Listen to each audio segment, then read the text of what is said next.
And we're now going to move to a different topic. It's what the podcast was titled for this week. It's the main topic of the podcast this week. You're probably thinking, well, Ricky, almost 30 minutes in, the Cam Newton one wasn't the main topic. But last week, Mark, Todd McShay went ahead and dropped his 2.0 for the 2016 NFL Draft in suit.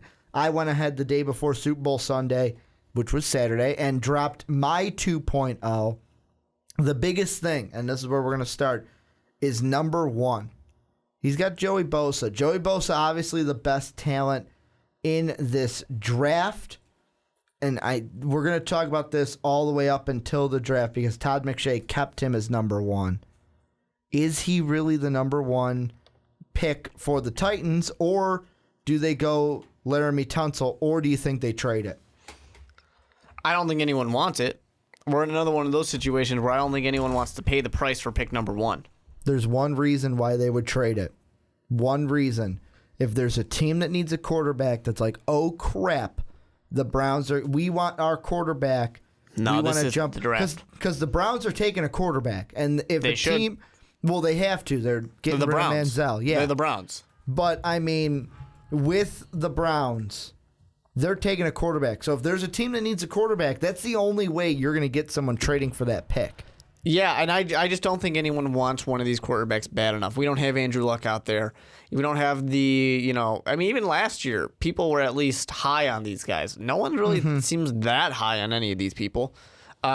So much so, and I'm not trying to use this to criticize Carson Wentz, but so much so that we have an FCS quarterback possibly going to take number one. We know you love him. I love Carson. We know you love him. After watching a little bit of his film, because I'm about 25% through my film breakdown through the process of getting all that film together for that video for our YouTube channel. Man, I love the guy. I feel like after watching his film... He's your Jimmy Garoppolo. You loved Jimmy Garoppolo a couple years ago, too. I would say he's more of my Joe Flacco, Tony Romo. But you don't love those guys. I think he's going to have success in the NFL, and I think that he's the reason why the Browns should take him, and Todd McShay has them going Goff, so I disagree with this. The reason why the Browns should take Wentz, not only are there reports that the Browns like Wentz and Hugh Jackson likes Wentz, it's that he's the most NFL ready, and if he's the most NFL ready, that's who you need in Cleveland. You do not need a project if you're Hugh Jackson. I think he is a project, though. I think he has all the skills and the talent, but I just don't think he's seen that level of talent before. He obviously has not. Each of these quarterbacks are going to need some type of coaching. Yeah. But he is the most NFL ready of Goff and Paxton Lynch, because the thing with Lynch is he's inconsistent. The thing with Goff is that he is, to me, college and what he needs to do. Like, he came out of the same college and he needs to do the same thing as this player. He's Aaron Rodgers, meaning he's coming out of Cal. He's got to sit behind someone for a year, a year at the least. He's got to sit. Like, he was the one that I was saying, go back to school for a year. Go back to school. Develop a little bit more. He came out. He's the guy that's got to sit. Paxton Lynch he may have to sit as well. He may not get the luxury with how he's dropping. He may be the quarterback that unluckily gets thrown to the Rams. Because the Rams, if they don't get Peyton, they're taking a quarterback. Even if they get Peyton, they should take a quarterback. Yeah. You got Peyton for one game. Yeah, basically. I just think Wentz is the most, I'm saying most NFL ready of the quarterbacks. And the thing that Hugh Jackson needs to remember is new coaches in Cleveland get a short leash. You got to get this guy, plus he looks like the Red Rocket, and you got to get the one that's going to put you up for the most success, because you may only have a season in Cleveland to turn it around. Now, what would be interesting, though, typically not explored in scenarios, let's say the Titans go ahead and they take Joey Bosa, or some team trades up and they take whoever they want, whatever quarterback we assume that they want. What if the Cleveland Browns decided, we'll take Laramie Tunsil? That would probably be the smartest move they could take. It wouldn't hurt.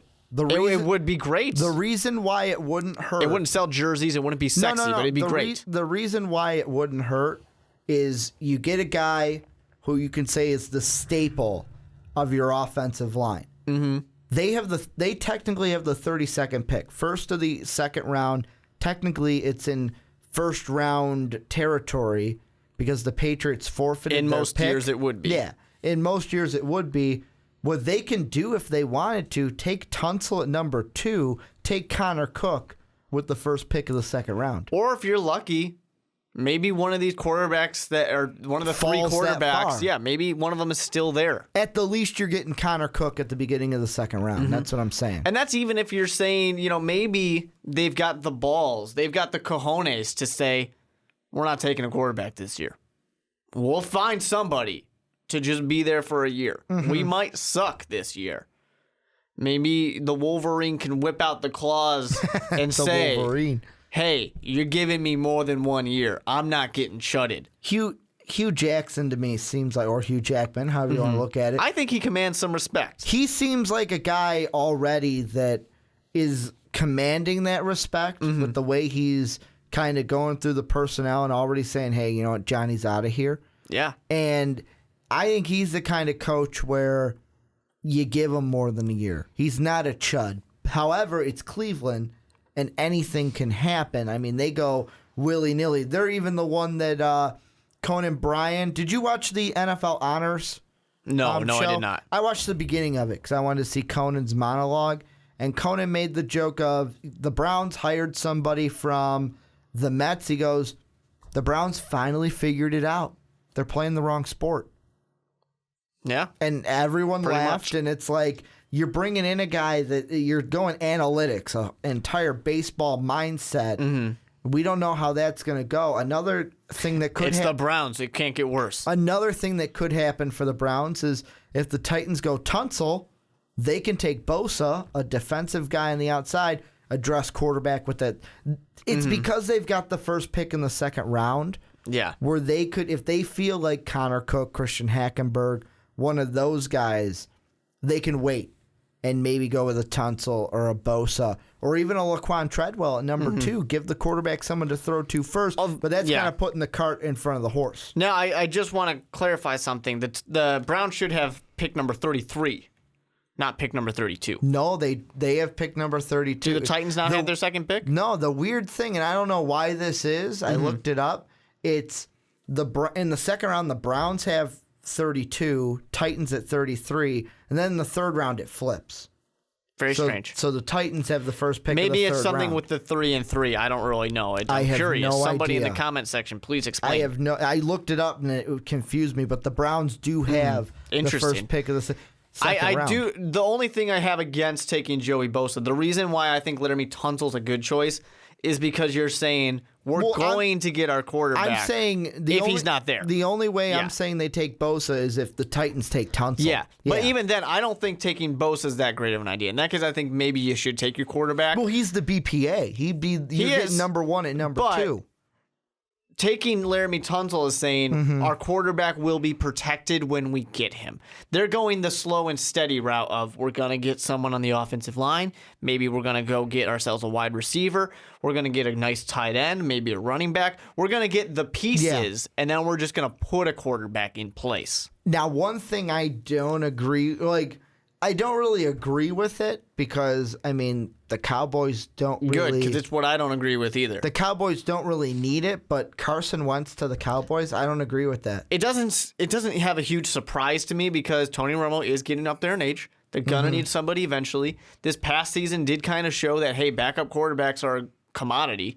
And you can groom him for a little bit. I mean, Carson Wentz is...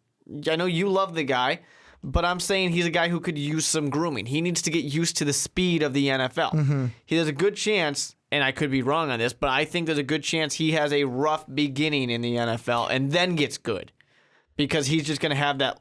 His learning curve is a little steeper.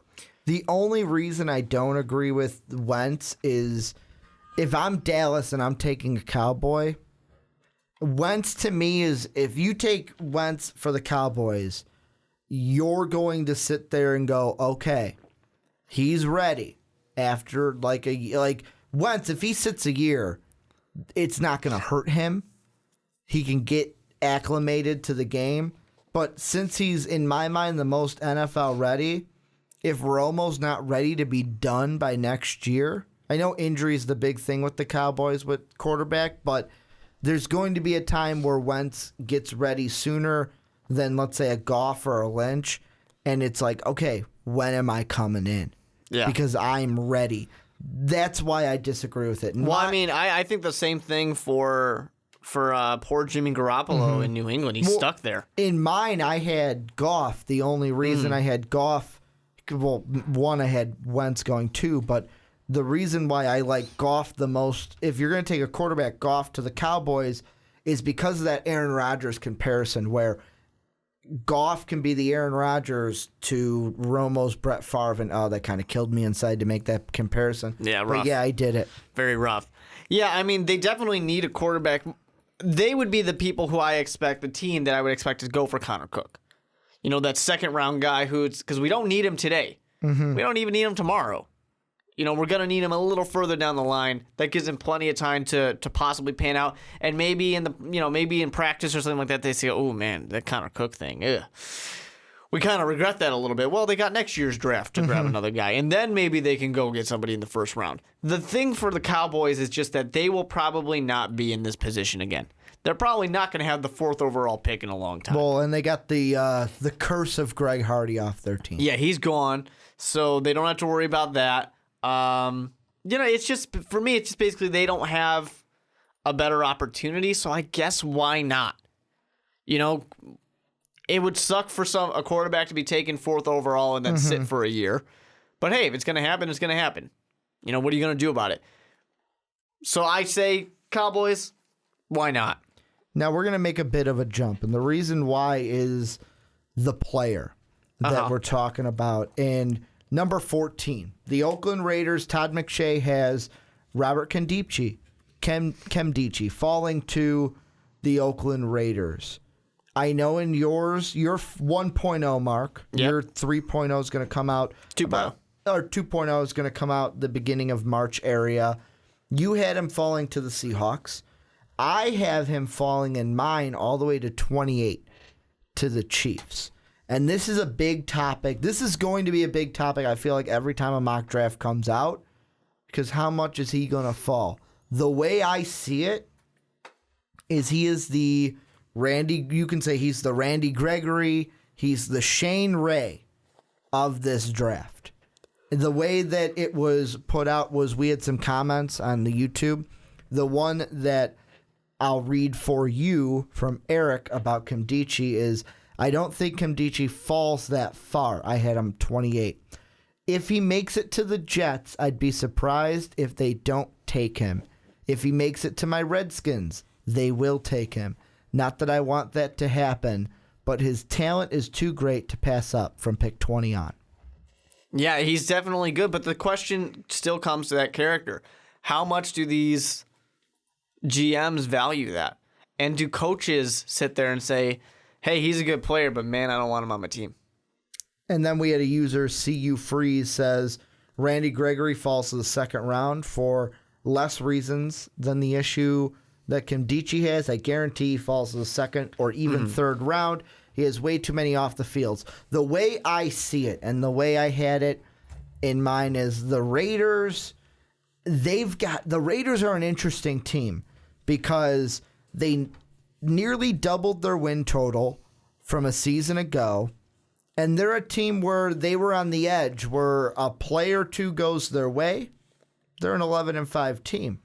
A player or two doesn't go their way, they're back to being a 3-13 team. So the way I see it, with them having that much inconsistency, I'm going to say, yeah, I think they stay away from a guy like Nkemdiche. The kind of like, too many off the field. Now we're going to have the combine, and we're going to have a lot of things happen before and the draft. That'll tell us a lot. The combine, for sure. The combine interviews will tell us the most, I believe.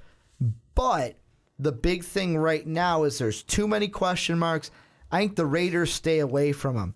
Yeah, right now I think you have, if you're one of these teams, you have him on your big board pretty high, but he's in parentheses or there's an asterisk there. Like, you're ready to move him at any time. You've got his spot reserved for if these character issues don't get cleared up. He has the fortune here of his issues are pretty early on. We can get past those. Yeah. We were just talking about Cam Newton for almost a half hour. Remember, Cam Newton had a lot of character issues, questions that for the most part got cleared up. And he went number 1 overall. Well, if they happen early enough, you can get cleared up. His was the laptops that happened after his freshman year. Then you had the whole the stuff with his dad trying to the allegations that he sold him to Mississippi State and then said no, and then they went to Auburn. And even last year with Jameis Winston, he had his issues. Plenty of time for them to get cleared up.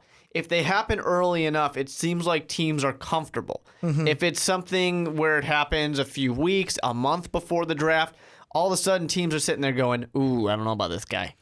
And that's the thing, like, there are teams that when I was doing my mock draft, like, the teams that were above where I had them that could use a DT. Buffalo, New York, the Jets, Redskins, Texans, and Seahawks. Seahawks, to me, Pete Carroll goes, no.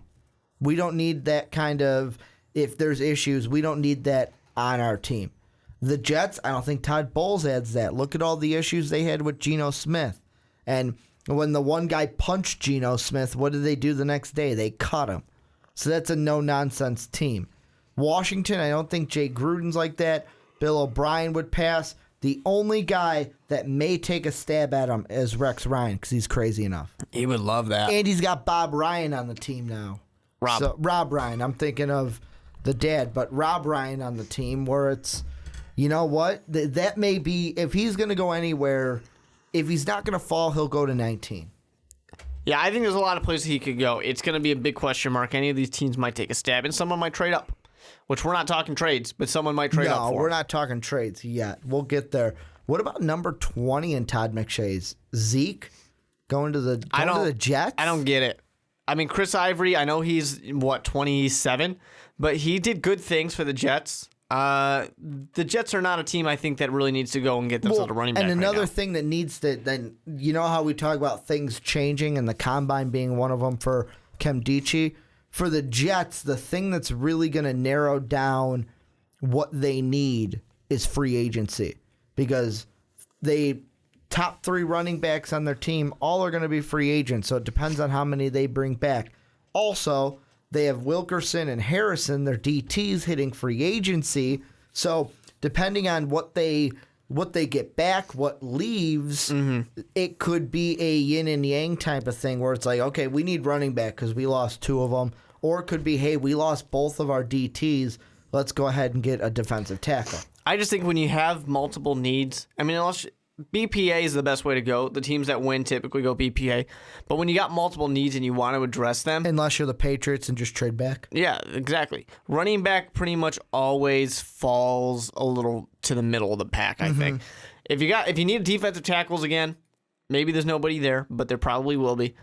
Or you can get that running back. I'm going to take the defensive tackle because I can get running backs that are probably about as good in the middle. Running back's one of those positions where in this day and age of the NFL, you can, I don't want to say easily because nothing's easy in the NFL, but you can get somebody in the middle of the draft that will do the job just fine. The NFL proves it, and you can go by committee. I'm going to ask you about your team. The Bears. Miles Jack, what do you think?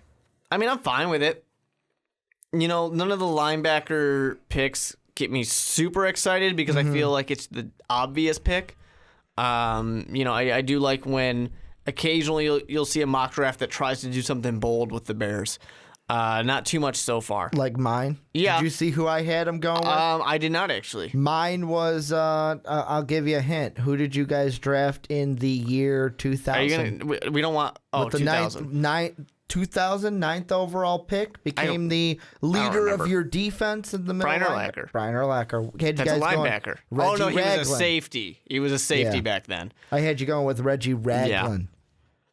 I was for a second. I thought you were gonna when you were like, "Who did you?" I thought you were gonna get us or have us take the Fuller brother, and I was gonna not be Kendall Fuller. I was gonna be really mad at you if you had us Kendall do that. Fuller, But yeah, I mean the linebackers like you could take, whether it's Miles Jack or I'm forgetting the name of the other top linebacker. Jalen Smith, yeah, the Notre Dame guy. Yeah, who I think is a little bit better. And I think he would fit the team a little bit better. But they're good. You can take them. They don't get me too excited necessarily. It's definitely a need. See, my pick, my team, I don't know what the hell Todd McShay's thinking. I mean, Darren Lee, outside linebacker, yeah, he's nice, but we don't need another outside linebacker. What we really need is a wide receiver to complement Stefan Diggs, because I love Diggs, but I don't think he's a true number one.